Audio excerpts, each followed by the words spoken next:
सोमवार का दिन शंकर भगवान को समर्पित होता है और सावन में सोमवार की महत्व और बढ़ जाता है। आज के दिन भक्त भोलेनाथ को प्रसन्न करने के लिए विशेष पूजा अर्चना करते हैं और आज के दिन व्रत भी रखते हैं ताकि शिव जी की विशेष कृपा प्राप्त की जा सके। बाबा भोलेनाथ के आशीर्वाद के लिए आप भी सोमवार का व्रत कर रहे हैं तो शिव व्रत कथा को पढ़कर या सुनकर इस उपवास को पूरा करें। चलिए तो सोमवार की व्रत कथा सुनाते हैं। एक समय की बात है, किसी नगर में एक साहूकार रहता था। उसके घर में धन की कोई कमी नहीं थी, लेकिन उसकी कोई संतान नहीं थी। इस कारण वो बहुत दुखी रहता था। पुत्र प्राप्ति के लिए वह प्रत्येक सोमवार व्रत रखता था और पूरी श्रद्धा के साथ शिव मंदिर जाकर भगवान शिव और पार्वती जी की पूजा करता था। उसकी भक्ति देखकर एक दिन माँ पार्वती प्रसन्न हो गयी और भगवान शिव से उस साहूकार की मनोकामना पूर्ण करने का आग्रह किया। पार्वती जी की इच्छा सुनकर भगवान शिव ने कहा कि हे पार्वती, संसार में हर प्राणी को उसके कर्मों का फल मिलता है और जिसके भाग्य में जो हो उसे भोगना ही पड़ता है। लेकिन पार्वती जी साहूकार की भक्ति का मान रखने के लिए उनकी मनोकामना पूर्ण करने की इच्छा जताई। माता पार्वती के आग्रह पर शिव जी ने साहूकार को पुत्र प्राप्ति का वरदान तो दिया, लेकिन साथ ही ये भी कहा कि उसके बालक की आयु केवल 12 वर्ष होगी। माता पार्वती और भगवान शिव की बातचीत को साहूकार सुन रहा था। उसे न तो इस बात की खुशी थी और न ही दुख। वह पहले की भांति शिव जी की पूजा करता रहा। कुछ समय बाद साहूकार के घर में एक पुत्र का जन्म हुआ। जब वह बालक 11 वर्ष का हुआ तो उसे पढ़ने के लिए काशी भेज दिया गया। साहूकार ने पुत्र के मामा को बुलाकर उसे सारा धन दिया और कहा कि तुम इस बालक को काशी विद्या प्राप्ति के लिए ले जाओ और मार्ग में यज्ञ करना। जहाँ भी यज्ञ कराओ वहाँ ब्राह्मणों को भोजन कराते और दक्षिणा देते हुए जाना। दोनों मामा भांजे इसी तरह यज्ञ कराते और ब्राह्मणों को दान दक्षिणा देते काशी की ओर चल पड़े। रात में एक नगर पड़ा जहाँ नगर के राजा की कन्या का विवाह था, लेकिन जिस राजकुमार के साथ उसका विवाह होने वाला था वह एक आंख से काना था।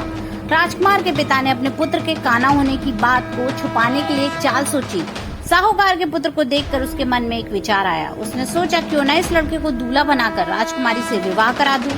विवाह के बाद तो इसको धन देकर विदा कर दूंगा और राजकुमारी को अपने नगर ले जाऊंगा। लड़के को दूल्हे के वस्त्र पहनाकर राजकुमारी से विवाह करा दिया गया, लेकिन साहूकार का पुत्र ईमानदार था। उसे ये बात न्याय संगत नहीं लगी।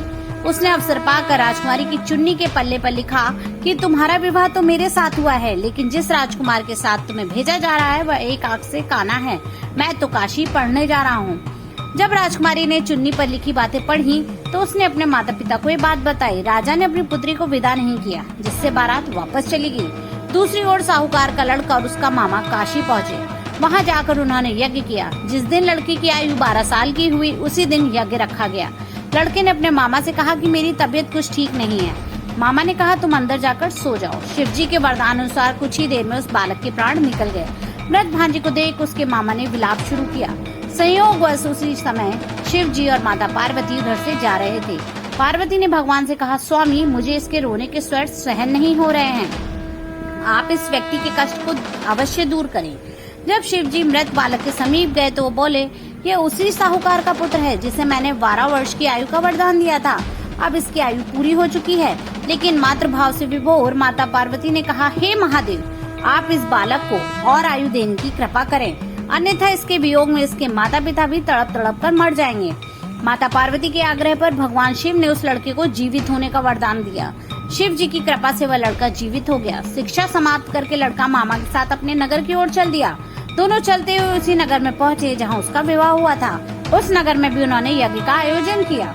उस लड़के के ससुर ने उसे पहचान लिया और महल में ले जाकर उसकी खातिरदारी की और अपनी पुत्री को विदा किया। इधर साहूकार और उसकी पत्नी भूखे प्यासे रहकर बेटी की प्रतीक्षा कर रहे थे।